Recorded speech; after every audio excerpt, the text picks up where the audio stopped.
Matt Roberts with Athletic Director U again at the 2017 NACTA Convention. I have Jeff Hathaway, Director of Athletics at Hofstra, and Joe D'Antonio, the Commissioner of the Colonial Athletic Association. The topic is an interesting one that I'd mentioned to you guys off air. I've always wanted to kind of to dig in on, and that's effective communication from the Commissioner Chair to your constituents, your presidents, your CEOs, and your athletic directors, right? And you see your presidents or CEOs probably just a handful of times a year, but you're constantly in contact with them. And Jeff, you've been in a number of different leagues and have seen this iterate a couple of different times. So Joe, I want to start with you. When you become a commissioner for the first time, you were in the Big East for a number of years and you get the CAA job. How did you think about your communication strategy with the different constituent parties we just mentioned? Well, what was very fortunate for me as I came from what was the new Big East into the CAA is for the last either three years in the new Big East, as well as my time in the old Big East, one of my primary responsibilities was the line of communication. So the line of communication with the athletic directors, the line of communication with the presidents. So I felt as though coming into the job, that wasn't something I had to learn or develop a new strategy on. I already had the strategy. And the way that I like to handle it is, first of all, when you work in a conference office, the number one goal is to service the membership. There's nothing that we do that is secretive to the membership. Might be secretive outside of the membership, but within the membership, there should be and needs to be a full level of transparency. The effective communication, I think, is not only making sure that the ADs and the presidents are involved, but also making sure that their administrative assistants, as well as other pertinent people within their department, are involved in the communication. I just had a conversation this morning with one of my co-workers at the Colonial to tell them, when we send out these kind of emails, let's make sure they're not only going to the sport administrators, but they're also going to the athletic directors, so that the athletic director then, on his or her side of the fence, they can discern whether or not that's information that they need to know a little bit about, a lot about. They need to transition that email potentially to someone else on their staff, but at least they're in the know. And I think that is the key, is always making sure from a transparency standpoint on any issue, whether it's a big issue or a small issue, that the ADs specifically are in the know and that the presidents are in the know when they need to be on high-level issues. In the AD chair, does that paradigm make sense? It makes 100% sense. And I've been in a number of conferences, worked with some great conference commissioners, and I think Joey has really set a stage of strong, effective communication. Whether it's being on campus in person, whether it's a phone call, a text message, or it's an email detailing what our next conference call is going to be about, or we're going to have a meeting and here are the 3 things we need to be prepared to discuss and vote on. So I, for one, appreciate communication, particularly if I've got to talk to people in my department who are the experts on a certain area, or if I believe it's a situation that I need to take to my president to fill him in, perhaps get his feedback so that I'm speaking in the right tone and in the right way on how our university views this matter. So the communication is important, and I think the most important thing with Joey is when you call him and you tell him it's important, you need to talk to him, he's right back to you. If you're calling to say, hey, let's catch up, he's going to get back, when there's time that day. I couldn't be more pleased about the communication that we have right now between our 10 member institutions and the CAA office. There seems to be similarity between being a commissioner and you've got a variety of different viewpoints on athletics with your CEO group, and equally being an AD and you've got a variety of different viewpoints on athletics with that cabinet makeup on a campus, right? Sure. So when we talk about communicating up, you talked about what do I need to let my president know about? Effective ways to do that for you, Joe, if you've got a couple presidents who are new, how do you onboard them about what the athletic mission is in the CAA? Or how did you help do it in the Big East? Well, we're going through that process actually right now within the Colonial, and in terms of trying to maybe change the culture a little bit as it relates to how our office, I'm going to say in conjunction with the athletic directors, is getting our presidents up to speed on the things that they need to be involved in. One of the things that you realize pretty quickly at the FCS level is that we're not dealing with the amount of dollars that are being dealt with at the FBS level, whether it be the Group of Five or the Autonomy Five. What we're dealing with, however, though, is still very important. However, I think sometimes from a CEO standpoint, energy tends to get focused occasionally on matters when there's high-level finances involved. Mm-hmm. Somewhat naturally. Somewhat naturally, right, exactly. That's why, I don't fault anybody for that, but what I'm trying to create, using the ADs to help me create this, is a culture where our presidents and chancellors understand that when we have our 2 meetings a year, and when I do communicate with them via email, those are important things that I need them to focus on. I'm not trying to usurp their time unwisely, but I just need them, A, to be in the know on certain things, and B, I just think it's an effective running of an organization to have the board of directors, the CEOs and the chancellors, heavily involved with you in making final decisions on certain matters that concern the governance of the conference. Without that, I feel as though the governance structure goes sideways. It's very important, and I think the NCAA has stressed this in the new governance structure with the council.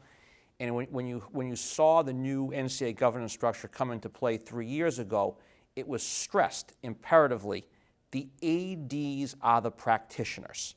That's why I think it's 60% of the council needs to be made up of athletic directors, correct?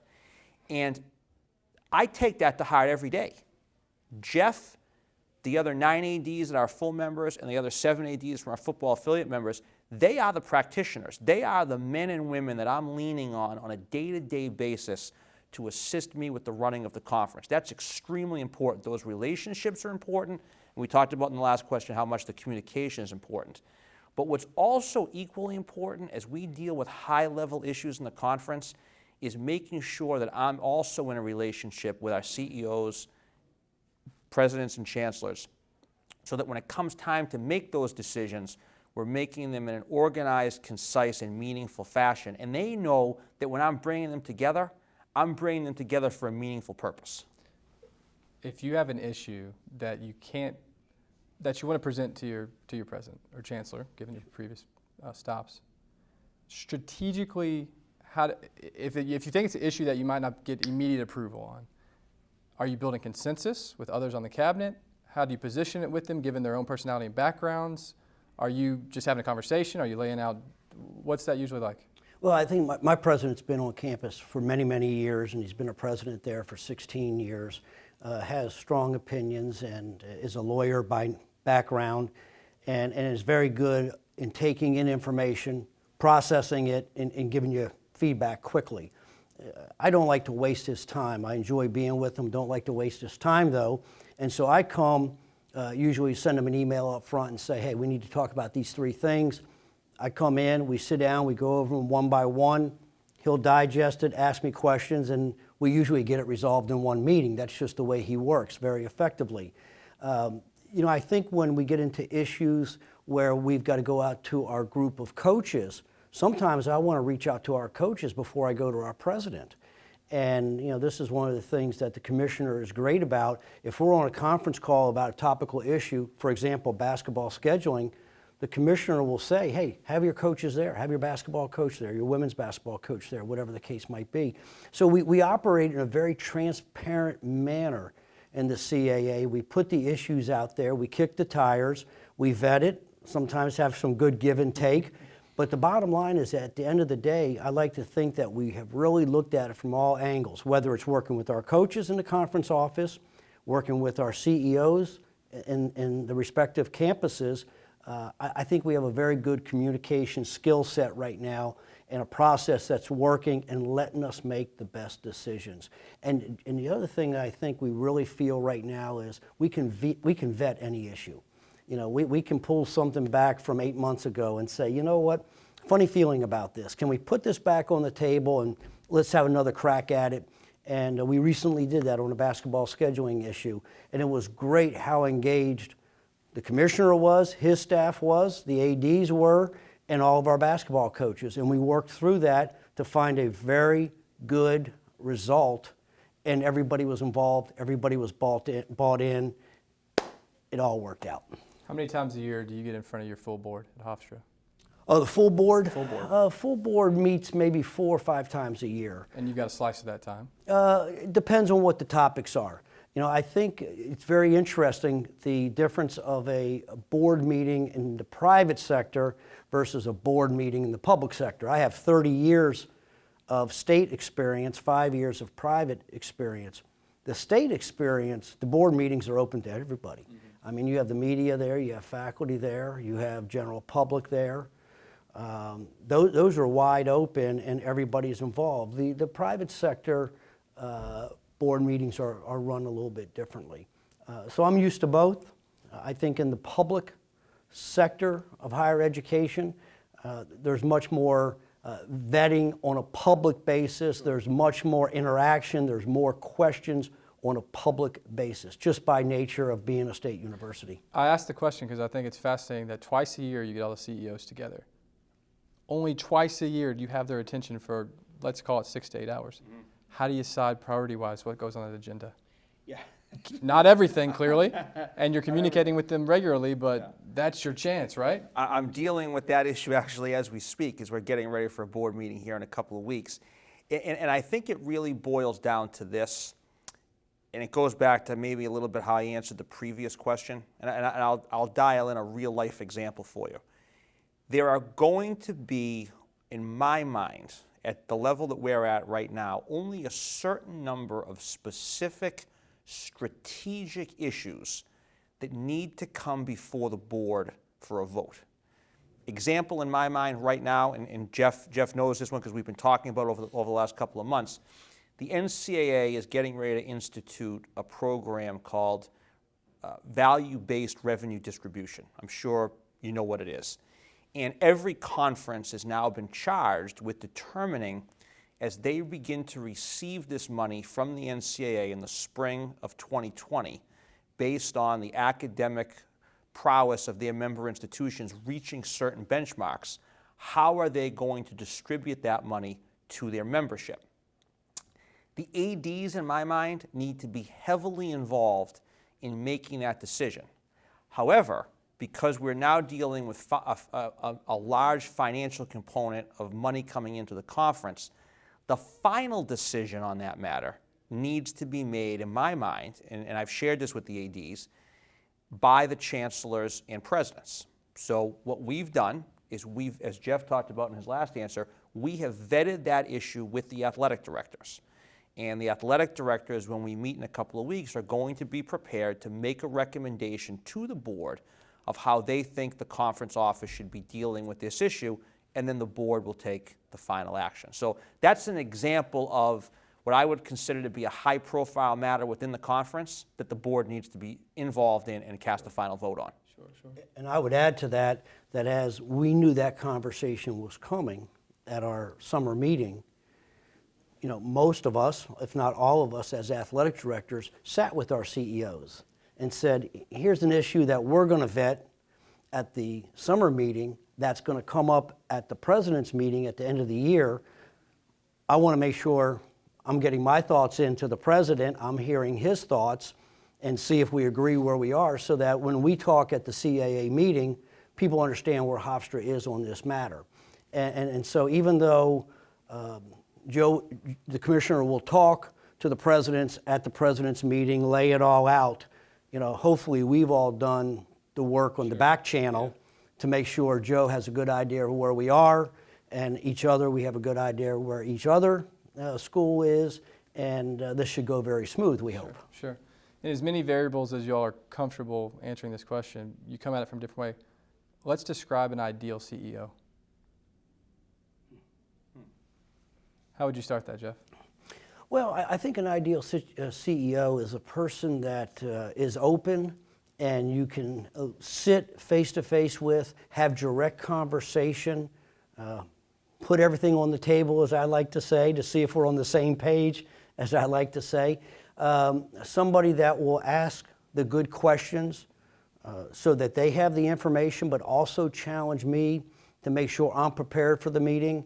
And somebody that you can have a good give and take with, that is willing to listen and hear the facts and make a decision and not think they know everything right off the bat. And I think the same thing with the athletic director. Somebody that knows they have to go in and present the facts to the CEO, be open to their feedback. To me, it's communication. It's being able to eyeball one another and sit there and make what is the best decision for the university. And I've been fortunate to have presidents like that and have one like that right now. How do you approach that question? A little bit different maybe from my angle. I think the similarity in the answer is almost exactly the same. However, in my role, I'm not meeting with our CEOs or chancellors on a regular basis. My interaction is with an occasional phone call, email, and an opportunity, if we need to talk about a specific topic, to talk about that topic. So what I've tried to do, and I think I've been successful with this, which has been a really good thing, not only for me personally, but I also think for the conference as a whole, is I have made it a point during this first year to try to personally develop just a relationship with every one of our presidents and chancellors, and I've done that. So I now feel very comfortable that if I'm on campus and want to drop by and say hello or talk about a couple of issues, if I need to pick up the phone, get their administrative assistant on the phone and say, hey, does so-and-so have a couple of minutes for me at some point this week, that I feel very comfortable that I'm going to get that time. And that, to me, in terms of being able to run the conference effectively, is what I really appreciate in our chancellors and presidents. Jeff, in your time in this industry, how have you seen, maybe just on balance, the tenures of CEOs are getting shorter? They are. Nationwide. Tenures of ADs are getting shorter. They are. Are there dynamics within that story that have impacted athletics from the CEO chair of what they need from athletics, from the standpoint of visibility or branding? What's changed maybe? Well, I think the first thing about tenures overall in both of those positions, really the 24-hour news cycle, sure. the quick access to information. You know, I've been in situations at past institutions where I would get a phone call from somebody telling me a student athlete was in trouble, and we hadn't even heard it yet. The coach hadn't heard it. None of us had heard it, but somebody saw it on a tweet or whatever the case might be. Excuse me. I think these are just difficult, challenging jobs, and you know, a CEO has so many items on his or her plate. The job of a university president is thankless in so many ways. You know, they get their reward from obviously seeing education work and students going out into the real world. But the plate is so full with a multitude of issues. So I'm talking to my president about the value-based distribution of funds that's going to start in 2019, but we need to vote on it now. In the meantime, we have our engineering dean who is trying to recruit the best person in a certain aspect of engineering, but you have to move his lab here, you have to bring his 4 GAs with them, you have to bring another faculty member, and you know, it's going to cost X millions of dollars to do this, but it's going to raise the profile of the engineering school. So we're going from one thing to that thing, and I think that just shows the complexity of those jobs.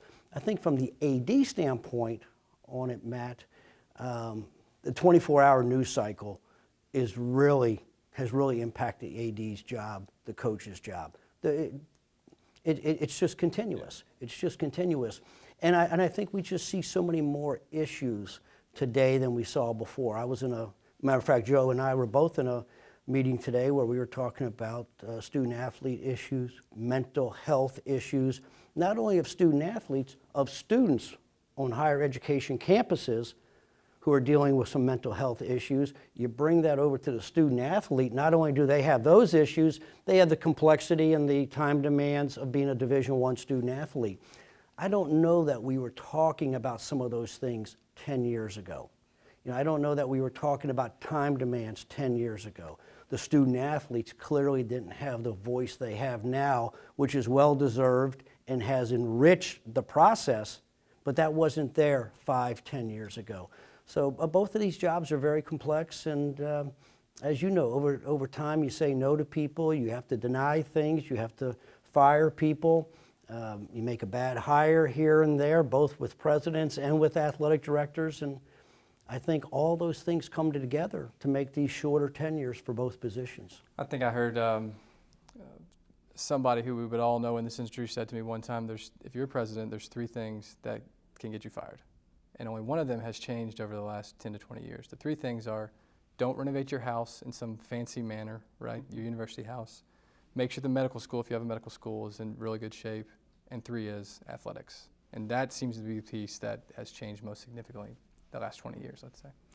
I would agree with you. And I think a lot of that now is because of the expectation of the CEO to be involved in the athletic program, and the new NCAA model really lays the buck stops here, the ultimate buck stops here. The new NCAA lays that on the CEO's desk. Right. Thank you both for joining.